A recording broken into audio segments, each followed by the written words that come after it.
ಓಂ ಶ್ರೀ ಗುರುಭ್ಯೋ ನಮಃ. ಫ್ರೆಂಡ್ಸ್, ಎಲ್ಲರಿಗೂ ನಮಸ್ಕಾರ. ಪ್ರೀತಿಯ ಮಕರ ರಾಶಿಯ ಆತ್ಮೀಯ ಬಂಧುಗಳೇ, ಗಮನದಿಂದ ಕೇಳಿ. ನಿಮ್ಮ ಜೀವನದಲ್ಲಿ ಈಗ ನಡೆಯುತ್ತಿರುವ ಸಮಯ ಅತ್ಯಂತ ಮಹತ್ವದ ಘಟ್ಟವಾಗಿದೆ. ನೀವು ಇತ್ತೀಚೆಗೆ ಅನುಭವಿಸುತ್ತಿರುವ ಕಷ್ಟಗಳು, ವಿಳಂಬಗಳು, ಮನಸ್ಸಿನ ಒತ್ತಡ ಎಲ್ಲವೂ ಕೂಡ ಇವುಗಳು ನಿಮ್ಮನ್ನು ಕುಗ್ಗಿಸಲು ಅಲ್ಲ, ನಿಮ್ಮನ್ನು ಮತ್ತಷ್ಟು ಬಲಿಷ್ಠರನ್ನಾಗಿ ಮಾಡಲು ಬಂದಿವೆ. ಈ ಸಮಯದಲ್ಲಿ ಗ್ರಹಗಳ ಚಲನೆ ನಿಮ್ಮ ಜೀವನವನ್ನು ಎರಡು ದಿಕ್ಕಿನಲ್ಲಿ ಎಳೆದುಕೊಳ್ಳುತ್ತಾ ಇದೆ.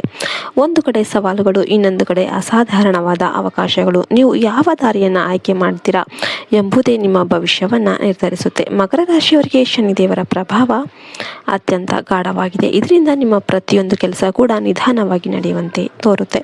ಆದರೆ ನೆನ್ಪಿಟ್ಕೊಂಡ್ಬಿಡಿ, ಶನಿ ತಡವಾಗಿ ಕೊಟ್ಟರೂ ಕೂಡ ದೊಡ್ಡ ಫಲವನ್ನು ನೀಡ್ತಾನೆ. ನೀವು ಮಾಡಿದ ಪರಿಶ್ರಮ ವ್ಯರ್ಥ ಆಗಿಲ್ಲ.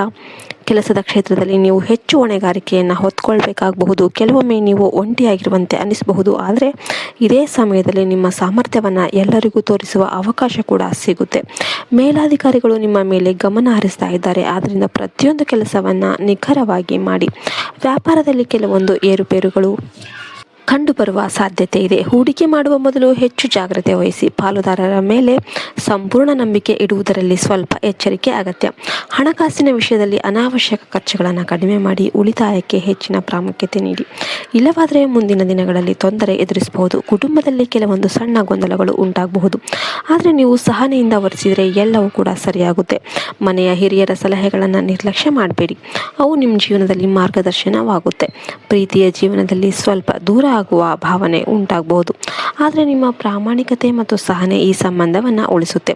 ಆರೋಗ್ಯದ ವಿಷಯದಲ್ಲಿ ವಿಶೇಷ ಗಮನ ಕೊಡಿ. ವಿಶೇಷವಾಗಿ ಎಲುಬು ನೋವು, ಬೆನ್ನು ನೋವು ಮತ್ತು ದೌರ್ಬಲ್ಯ ಸಮಸ್ಯೆಗಳು ಕಾಣಿಸಿಕೊಳ್ಳಬಹುದು. ನಿಯಮಿತ ವ್ಯಾಯಾಮ ಮತ್ತು ಸರಿಯಾದ ಆಹಾರ ಅತ್ಯಂತ ಮುಖ್ಯವಾಗಿರುತ್ತೆ.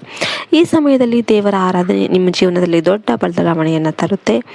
ಪ್ರತಿ ಶನಿವಾರ ಶನಿದೇವರಿಗೆ ಎಳ್ಳಿನ ದೀಪ ಹಚ್ಚಿ ಕಪ್ಪು ಬಟ್ಟೆ ಅಥವಾ ಎಳ್ಳು ದಾನ ಮಾಡಿದರೆ ಶನಿ ದೋಷ ಕಡಿಮೆಯಾಗುತ್ತೆ. ಹನುಮಾನ್ ಚಾಲಿಸ ಪಠನೆ ಮಾಡಿ ನಿಮ್ಮ ಮನಸ್ಸಿಗೆ ಶಾಂತಿ ಮತ್ತು ಶಕ್ತಿಯನ್ನು ನೀಡುತ್ತೆ. ಮಕರ ರಾಶಿಯವರೇ, ನೀವು ಈಗ ಎದುರಿಸುತ್ತಿರುವ ಪ್ರತಿಯೊಂದು ಕಷ್ಟ ಕೂಡ ನಿಮ್ಮನ್ನು ಯಶಸ್ಸಿನತ್ತ ಕೊಂಡೊಯ್ಯುವ ಮೆಟ್ಟಿಲುಗಳಾಗಿರುತ್ತೆ. ನೀವು ನಂಬಿಕೆ ಕಳೆದುಕೊಳ್ಳೋದಕ್ಕೆ ಹೋಗಬೇಡಿ. ನಿಮ್ಮ ಪ್ರಯತ್ನವನ್ನು ನಿಲ್ಲಿಸಬೇಡಿ. ಬೇಗನೆ ನಿಮ್ಮ ಜೀವನದಲ್ಲಿ ಒಂದು ದೊಡ್ಡ ಬದಲಾವಣೆ ಅನ್ನೋದು ಕಾಣುತ್ತೆ. ನಿಮ್ಮ ಅದೃಷ್ಟದ ಬಾಗಿಲು ತೆರೆಯುತ್ತೆ. ನೀವು ಇಂದಿನ ಕಷ್ಟವನ್ನು ತಳ್ಳಿದರೆ ನಾಳೆಯ ಯಶಸ್ಸು ಅನ್ನೋದು ನಿಮ್ಮದೇ ಆಗುತ್ತೆ. ಧೈರ್ಯದಿಂದ ಮುಂದೆ ಸಾಗ್ರಿ, ನಿಮ್ಮ ಸಮಯ ಬರಲಿದೆ. ನಿಮಗೆ ವಿಡಿಯೋ ಇಷ್ಟ ಆಯಿತು ಅಂದರೆ ವಿಡಿಯೋಗೆ ಒಂದು ಲೈಕ್ ಕೊಟ್ಟು ಜೈ ಶ್ರೀರಾಮ್ ಅಂತ ಕಮೆಂಟ್ ಮಾಡಿ. ಜೈ ಹಿಂದ್, ಜೈ ಭಾರತ್ ಮಾತೆ. ಹರಿ ಓಂ ತತ್ಸತ್. ಸರ್ವೇಷನೋ ಸುಖಿನೋ ಭವಂತು.